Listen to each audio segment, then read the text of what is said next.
So he said he was going to his friend's house to play video games. He left at 3:30. I don't know the exact time. This woman is in the midst of lying to police. Just hours ago, she brutally murdered her son Gannon, hid his body in the basement, and called 911 to report him missing. Officers at the scene have no idea what they walked into, and they will quickly find themselves entangled in this killer's twisted lies. Is there anybody down here? No. No. So then when I get downstairs, he had one of the guns. And I was terrified. He asked me to give him a suitcase. Is Gannon in a dumpster? No. You didn't hurt Gannon? Did you kill Gannon? No. But this was just the beginning of her lies. Why would I hurt our child? I had everything in the world. I have no motive. So tell me where he is and let me help you. I don't know where he is. All I can tell you is I did not hurt him.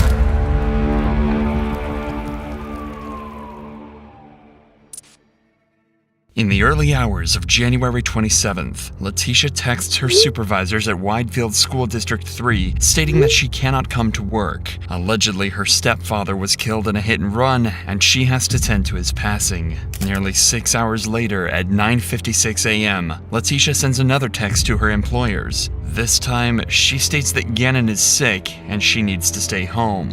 However, just 20 minutes later at 10:16 a.m., a neighbor's surveillance camera captures Leticia and Gannon entering their red Nissan Frontier and driving away. During this time, Leticia would visit a Petco on Nevada Avenue instead of visiting a doctor to treat her allegedly sick son. By 2 p.m., both Gannon and Leticia returned home, but something was off. Not only did Leticia purchase cleaning supplies moments after their return, but backed all the way into her driveway. According to family and friends, Leticia never backed up all the way into the driveway. But for now, only one credible conclusion can be made. The only person last in contact with Gannon was his own stepmother. And oddly enough, she would report him to be missing 5 hours later at 7 p.m. My son was supposed to be home at 6 o'clock, and it's almost 7.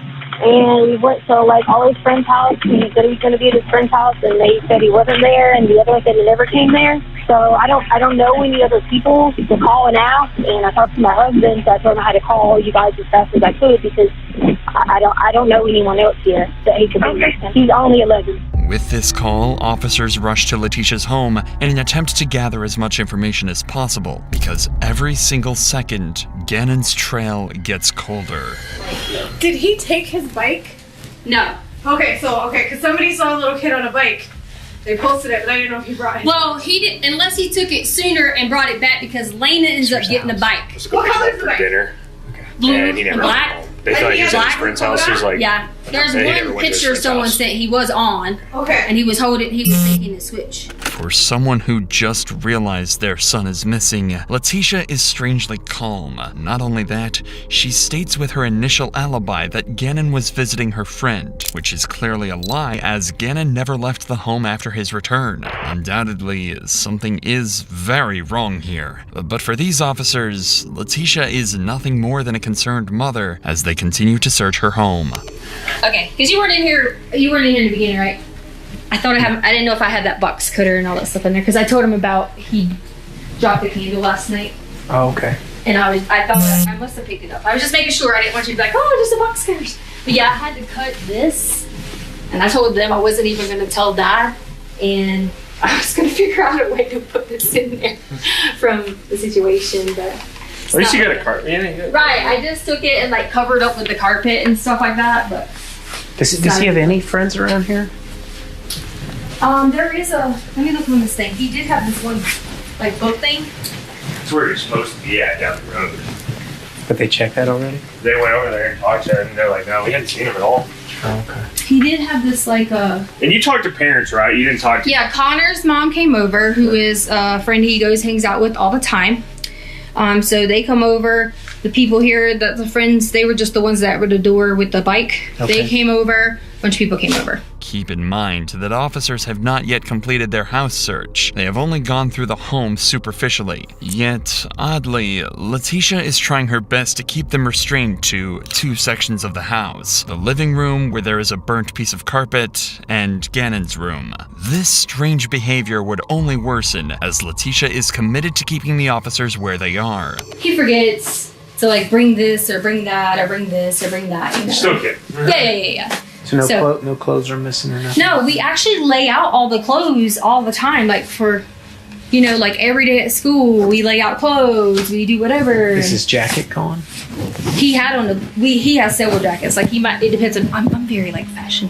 So like it just depends on jackets. Like he might have this black one with this, or there's a blue one with this. So he had a jacket. Oh yeah. Okay. Several jackets. Like, you see the kid has, like tons and tons of clothes, and he just, Okay.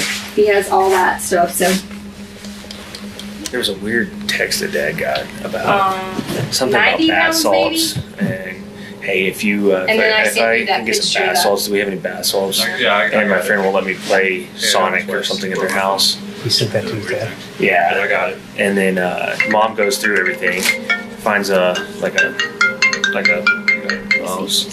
part.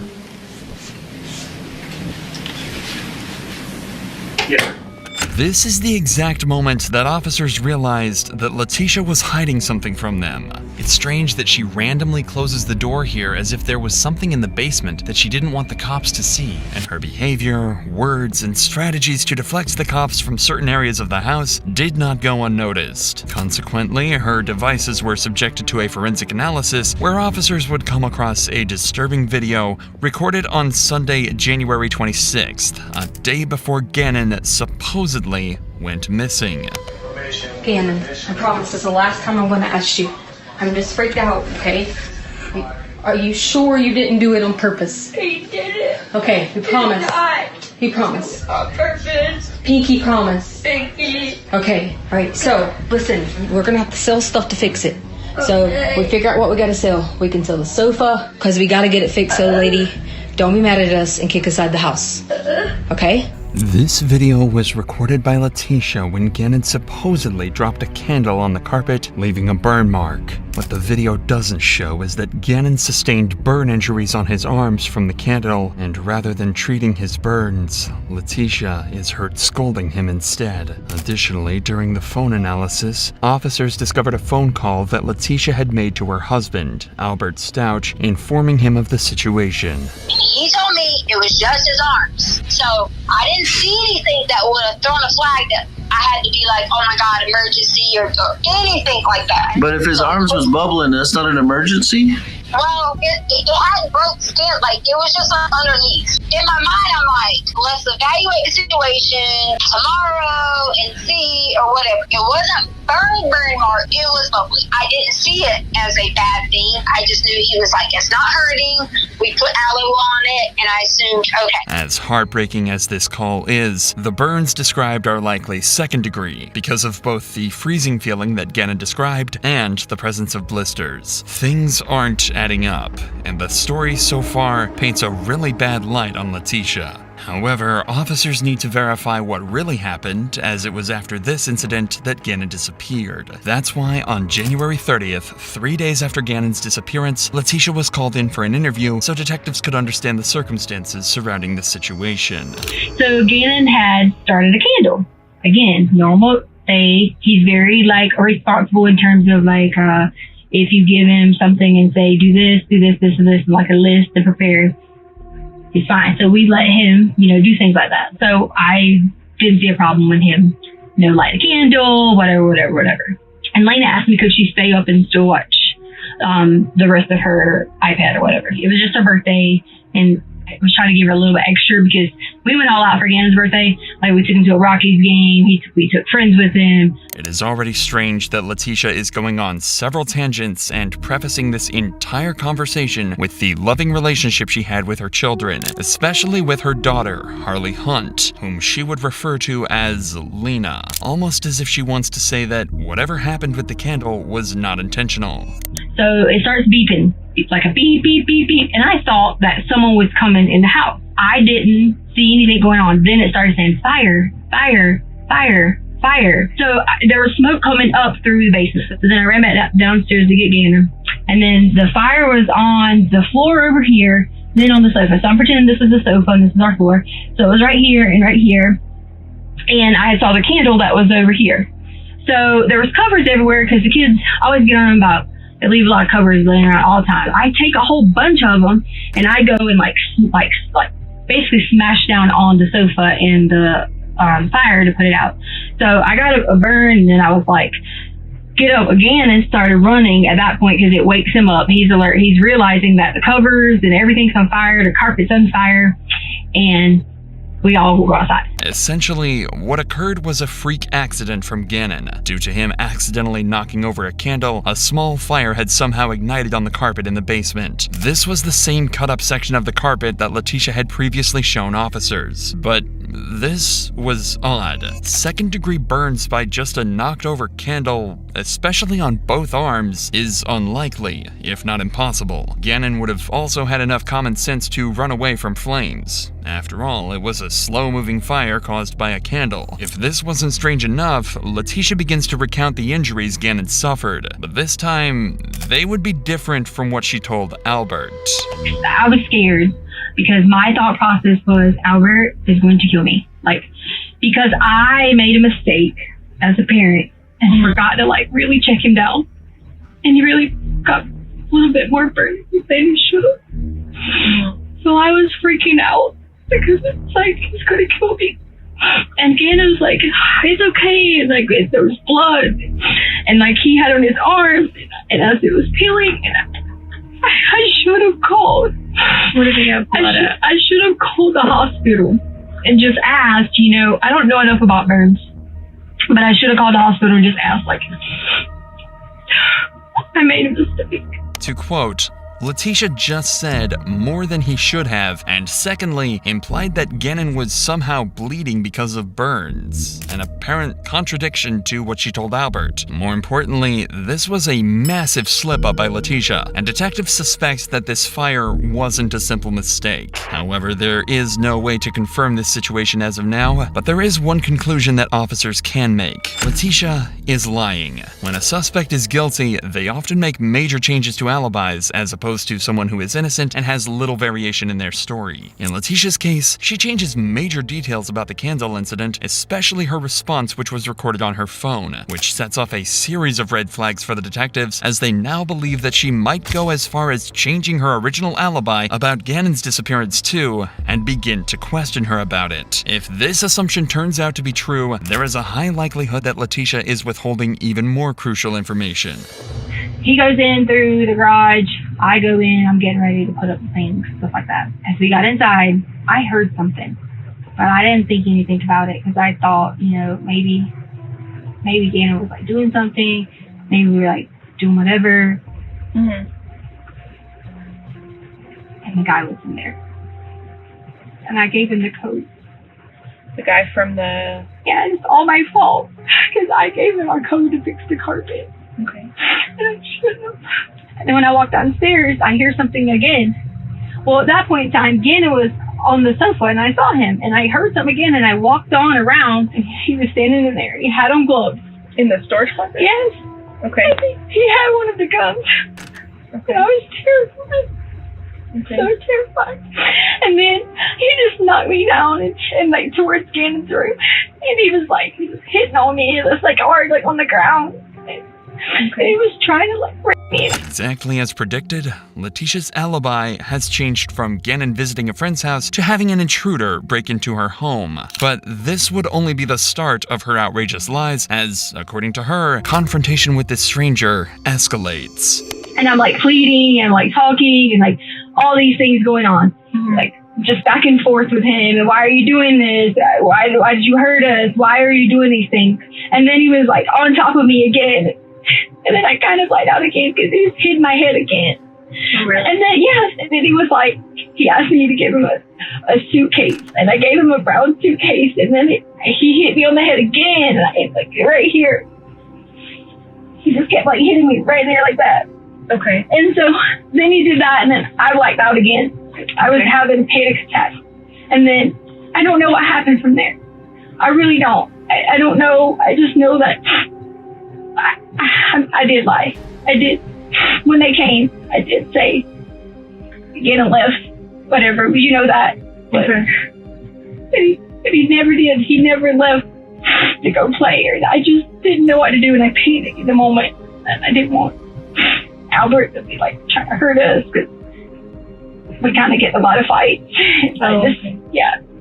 And I just want you to know that's the only reason that I made up the lie. The simple way to check whether she has been assaulted is using a sexual assault nurse examiner at a local hospital. These are registered nurses who receive special training to collect forensic evidence from assault survivors. Conveniently, Leticia rejected this examination when officers offered it to her. Not only that, but even CCTV footage confirms the fact that no one entered or left the Stauch residence after Leticia and Gannon came home. She likely thought that this poorly planned story would absolve her of any crimes. Fortunately, quite the opposite happened. Noticing these contradictions, police officers handed this case over to the FBI, who gathered CCTV footage from neighbors and came to a harrowing realization. The morning after Gannon's disappearance, Leticia rented a Kia Rio for 24 hours and left the house at approximately 8:30 a.m. on the 28th of January. When the car was returned the following day at 8 a.m. on the 29th of January, it had clocked in 955 miles in the span of one day. This could mean only one thing. Leticia had likely murdered Gannon after their return at 2 p.m. and on the morning of January 28th, left to dump his body. While this much is easy to figure out, the exact details surrounding the murder are still not known. This is why 1 month after Gannon's disappearance, on March 2nd, federal investigators called Leticia in for yet another interview to piece together this confusing puzzle of Gannon's disappearance and possibly his murder. Because of the nature of the warrant, it being a murder warrant, we need to know the real story, because you put out quite a few different stories. About who? We heard a lot of the stories to Al. To Albert? Mm-hmm. The reason I already knew someone was listening to him, but because of him not ever being supportive, and I tried originally to talk to him when he first got there, that was the only reason I said those things to him, was just because I was out of anger and out of hurt and not being able to have support. It was nothing to do with me saying those things to him was just being what is the word you want to call it? Selfish or facetious or whatever you want to call it. I did have originally initial different thoughts on certain things, and that was me trying to basically read him and try to figure the situations out. So I understand that you may have heard those or whatever you may have heard, and that's okay, because that totally was not. What Leticia is referring to hearing are rumors about the friction between her and Albert. Since he was a National Guard, Albert was rarely home, and Leticia felt he gave little attention to her. This had resulted in instability in their relationship, which Leticia initially denies as being small apprehensions she felt about him. However, when the officer confronts her about odd searches on her phone, she goes into a state of absolute panic. In here I even have what you entered in your phone. The stuff that you've entered and deleted, blood is spurting from an arterial bleed, direct pressure not controlling. What? I didn't look this up. It's from your phone. Blood is what? Spurting from an arterial bleed. No. Somebody did from your phone. I don't like my stepson. No. I don't like my stepson. Should I get a divorce? Al Stauch cheating. Al Stauch Instagram. Al Stauch cheating in Colorado Springs. How to get blood out of sheets. Out of sheets? Mm-hmm. I want immunity. Oh, the blood out of sheets was because we always had always nosebleeds. If I ever looked up blood out of sheets, it was nosebleeds. And I figured it might be something. I didn't ever look up anything about an artery or something unless it went from something else. It's on your phone. And I never looked up anything about my stepson unless someone else did. The searches that the investigator just named would only be a few of the 34 searches that Leticia made between the 25th and the 28th of January, which is the exact time frame that Gannon went missing. Conveniently, she would have an excuse for every single one of them. The reason I brought up gangs is you looked up, I want immunity because it was gang related. And this sounds like me. Find me a new husband, find me a rich guy who wants to take care of his kids. The new husband is just because Albert already knew that was about the lady Debbie Sherrill who wanted to find a new husband after 35 or something. He picked me about Amazon. And like a lot of these can have nothing to do with this.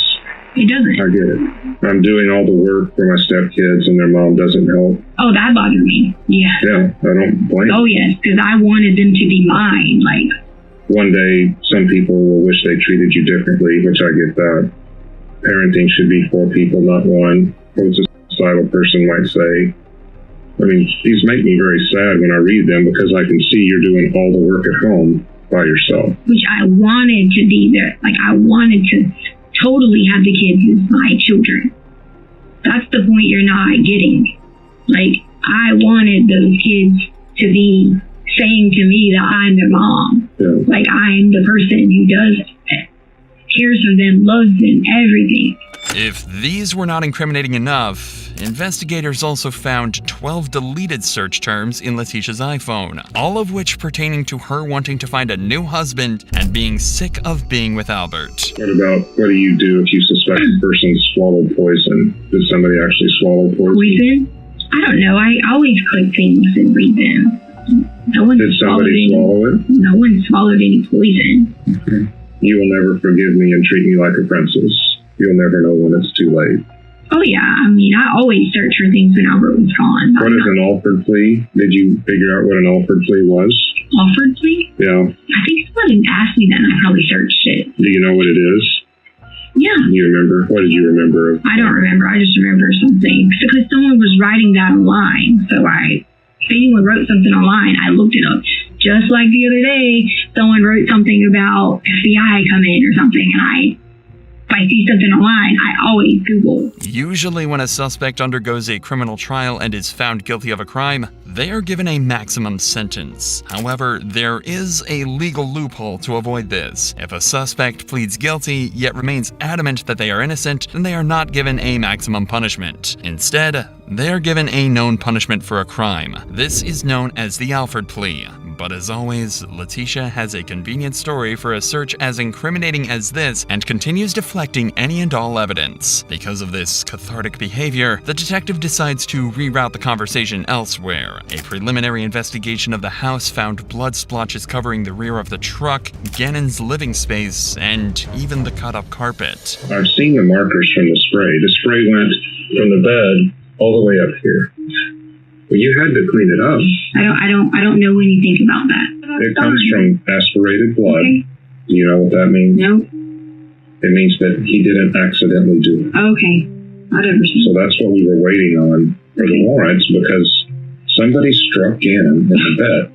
If someone struck Gannon in the bed, thank God we were all drugged then. If that's what you're saying happened. Well, then can you tell me how that blood got on the wall? Sure. That's Gannon's blood on the wall. Okay, well, I guess, sir, if you think you have all the answers, then... You're making me guess. I'm not. You've got the answers. I'm not making you guess, sir. It doesn't look like it does on TV.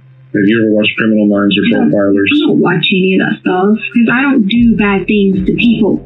You know, good people watch those shows. But I don't do any of that. I don't do bad things to people. Right now, you're the last person with Gannon. I don't do bad things to people. I don't. I don't think you do bad things to people. I don't do bad things to anyone, and I didn't do anything bad to Gannon. I think something bad happened to Gannon, and I don't know of a way to get you to tell me about it. When Gannon returned home on the 27th of January, a doorbell camera had captured audio of neighborhood dogs being sent into a frenzy by what appeared to be Gannon screaming.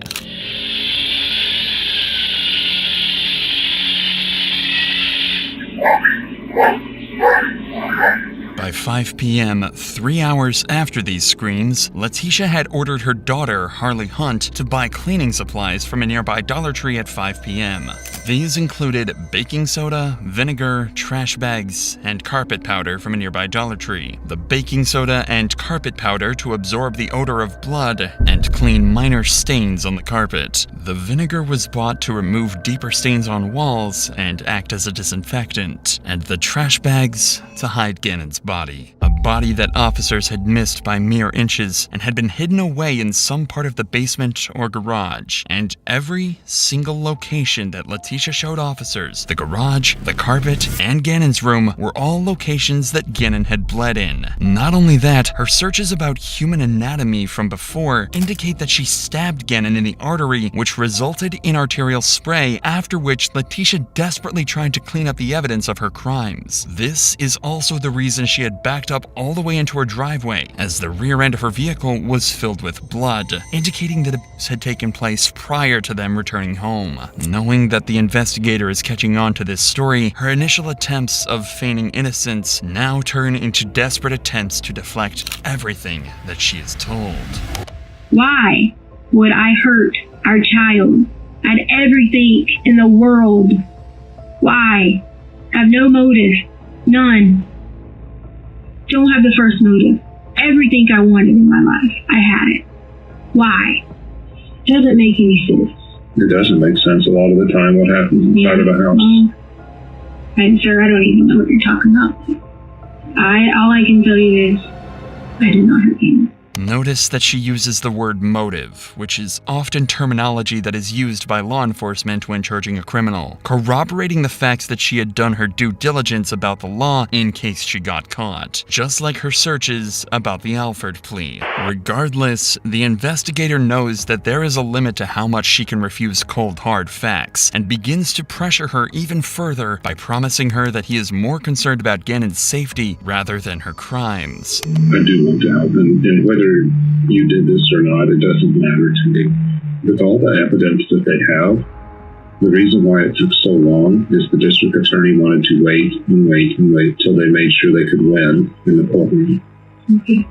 And I've done no body homicides before. They have more on this case than we do on most of them. Okay. But if you have what you need, why do you keep asking me? Because our goal is to find Gannon. Our goal is not to prosecute you. That is the district attorney's job. We're investigators. And like you've just seen, I do a poor job about half the time because I have to guess. Because as much as we tried to track you with your cars and your phones and whatever else, there are gaps. We do have, like I told you, the blood in the house. We do have, do you know about the board that was thrown in the forest? Leticia? Oh. What? I'm sorry, sir. What? The board that has Gannon's blood on it that was thrown in the forest. Okay. So Alright, so what? You got your DNA on it. Presented with such overwhelming evidence, a suspect would usually crack under the pressure and allow themselves to be arrested. In Leticia's case, however, not only does she keep refuting everything the detective has to say, but even goes as far as accidentally giving him even more incriminating information. The blood that you or your team allow people to be in the house. That has no bearing on it. Okay, well, if it doesn't, then okay. It doesn't. Okay, so you ready to tell me the last time you saw Gannon? Maybe check one of them, because... I bet you they can tell me the last time they saw Gannon, even though it was months before. I bet Al can tell you the last time he saw Gannon, even though he didn't know that was going to be the last time. I guarantee you he's got an image of Gannon. And you were the last one with him, Leticia. Okay. Now, Leticia has just agreed that she was the last person who saw Gannon. Not only this, but throughout this interview, she has also admitted to Gannon's injuries, blood locations, and motives. With all of this information that Leticia herself provided, this was less of an interrogation and more of a confession of murder.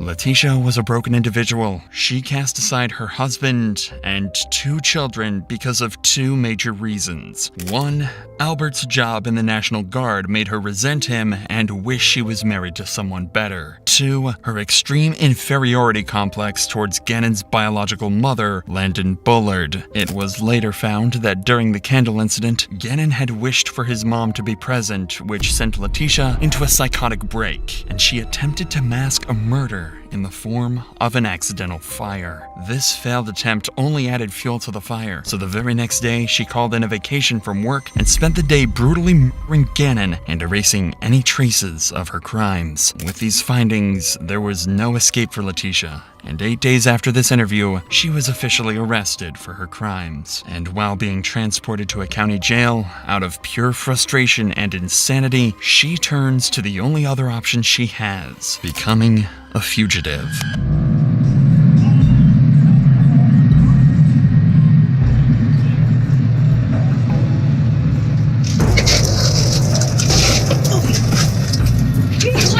She keeps threatening me. Stop. Well, she keeps threatening me. Stop it. Well, she keeps on threatening me. I have stopped it. She keeps on. Well, she got out of the restraints. She keeps on threatening me. I will for you. She keeps Put your arm down. Put your arm down. Well, she keeps threatening me the whole time. Tisha? I will with you. I said I would with you. Give me your arm now. Well, I said I would with you. I said I would with you. I said I would with you. I'm just asking to breathe. That's it. Just to breathe. That's all I want to do is breathe. You're hurting my arm. My phone is jacking. You're hurting my arm. You're hurting my arm. Lisa, I just want my arm. It's hurting my arm. Just let my arm out. It is ironic that Leticia complains about not being able to breathe, about how her arm hurts and how she's uncomfortable. Yet, when she did even worse to poor Gannon, she was filled with nothing but ecstasy and couldn't help but laugh in the face of the officers. Even more tragically, the circumstances that Gannon's body was found in would prove that his death was not instant. It was slow and painful. On March 17th, 2020, 49 days after his murder, a maintenance worker found a suitcase under Escambia Bay Bridge in Pace, Florida, 1,300 miles away from the Stauch home, and inside was Gannon's body. Autopsies done on the body showed high levels of acetaminophen and hydrocodone. While these are generally pain medications, hydrocodone was never prescribed to Gannon. It was prescribed to his father, Albert Stauch, who kept the prescription hidden in his nightstand, the location of which only Leticia was aware of. This means he was forcibly drugged to reduce the pain of his injuries, possibly in an attempt to fuel Leticia's sick fantasies. However, this was not the end of it. A gunshot wound in his jaw meant that after Leticia had her fun, she ended his life almost immediately. For nearly 2 months, Leticia was well aware of all these crimes. When she was finally put to trial, phone calls would be shown in court with Leticia begging Albert to stop cooperating with investigators so she could get immunity. I need to know something about my son. I need to know something about Gannon. Do you know if he's safe? Do you know, is he safe? Where is he at? Do you have anything? And if I kill Gannon, really? What about this? I'm trying to think of any way to cue the police to offer you immunity if they can, okay? Because they'll try to incriminate me for this. I need immunity. I think they give it to you because this is big that he was there and they missed it. Because then